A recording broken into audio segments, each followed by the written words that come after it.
First of all, thank you for everyone who's any interest in my academic lectures, and particularly those who asked me to speak more slowly. So, what's the meaning of a compound sentence? A compound sentence is two or more clauses combined by means of coordination. So without any further ado, let's get started.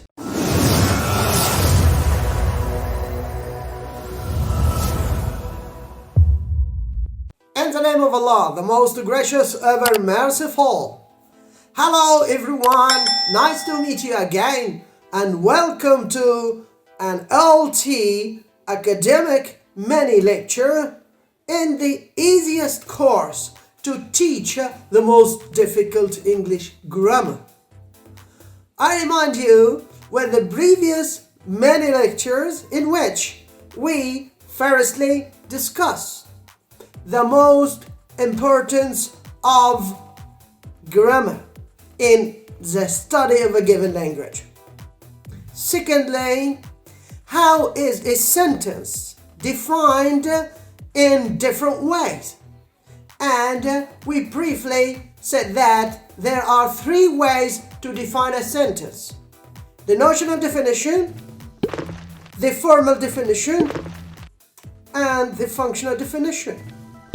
And we said how the notional definition is unreliable definition in the idea that the complete meaning or the complete thought might not be achieved unless I have the whole discourse or the last sentence of a given book or the last word of a novel. So we need a more reliable definition of a sentence in which we discovered the new terms of a clause, a phrase, and a finite or non-finite verb. And we said that according to that definition, that formal definition we have the famous classification of a sentence into a simple sentence, a compound sentence, and a complex sentence. And we highlighted the idea that the simplicity of a sentence depends upon the number of clauses within the one sentence. That's to say, if this sentence is composed of one clause, this means it is, however its length is, a simple sentence. That's to say, however it is lengthy, it is still simple sentence. So now it is the time to discover what's the meaning of a compound sentence, and later we shall discuss the meaning of a complex sentence according to the formal definition of a sentence. So what's the meaning of a compound sentence? A compound sentence is two or more clauses combined by means of coordination. The most important point in compound sentence that you must take care of is that no one of the two halves of the one sentence is structurally dependent upon the other. What is the meaning of this?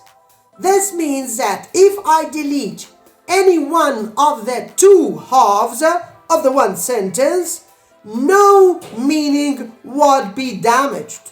That's to say, no one meaning of the two halves would be damaged by the deletion of the other half. The most important coordinators in English are but for contrast or contradiction of the meaning, and for the addition or for choice. However, they are not the only coordinators. We have for, nor, yet, and so work as coordinators. John arrived late, but Susan arrived early. So if I delete any of the two halves of this sentence, no one of the other meaning could be damaged. So each one of the two clauses could stand independently, and if I deleted any one of the two halves, no one of the other halves could be affected by the deletion of the other half. So if I deleted the first, John arrived late, and just stopped on one of the two halves by saying Susan arrived early. This is completely independent meaning. And if I do the vice versa case, by deleting the second half, the first half won't be damaged. However, remember that deleting one half of these parts of the sentence means that we come to the simple sentence rather than the compound sentence. Here, some examples of the compound sentence.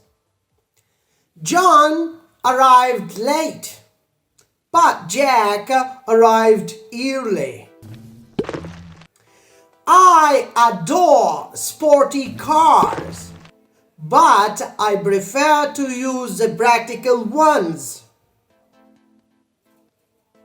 Jane wanted to go home, but she was too sick to drive. The house is so comfortable, yet I shall lease a cheaper one. He loves to go to the party, yet he is too busy. Notice that all the previous examples indicate a contrast in the meaning. That's to say, there is a sort of contradiction or contrast between the meaning of the first half of the sentence and the meaning of the second half of the sentence, or between the meaning of the two independent clauses. Some examples for additions, whether of affirmative or negative meanings, as following. Lucy made a mistake and she tried to apologize for her parents. Of course, this is joined or combined by and for affirmative meaning. So it's an addition of affirmative meaning. An addition of negative meaning, like the following examples. Jane has never been to Africa, nor have we traveled to America. Or, we do not have any ice cream in the refrigerator, nor do we have any money to buy some. So, as you see, the previous three examples, the first is for an affirmative addition of a meaning, and the second and the third is an example of an addition of the negative meanings. Some examples to indicate choice.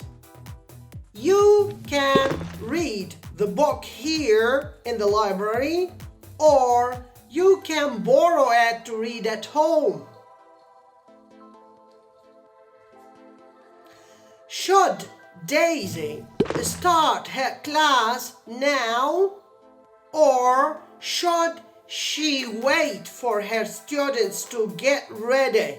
Some examples for indicating the reason or the cause. She doesn't cheat on her exams, for it is the worst thing to do. Cats are good pets at home, for they are quiet and clean. Examples of coordinators indicate the result or the consequence. His country was occupied, so he had to join the army. Tom ran out of all his money, so he stopped playing poker. In the aforementioned examples, we have two clauses combined with one coordinator. However, in the compound sentence, we might have more than two clauses, and then we must have more than one coordinator.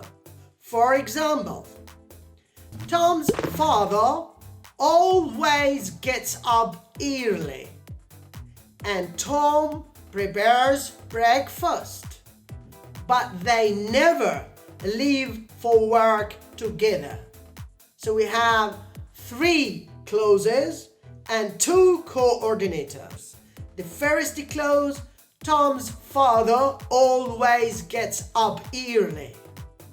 The second clause is Tom prepares breakfast. The third clause is they never leave for work together. And we have two coordinator and but. Another example. Bring your books and open them at page 20. But do not begin reading. So here we have three clauses. The first clause, bring your book. The second, open them at page 20. The third, do not begin reading. And two coordinators and but. However, you must bear in mind that there is a difference between the compound sentence and compound subject or predicate. That's to say, we might have a simple sentence, but it has a compound subject or a compound predicate. And that's what we shall discuss in the following lecture. Thanks for watching. Have a good day and take care.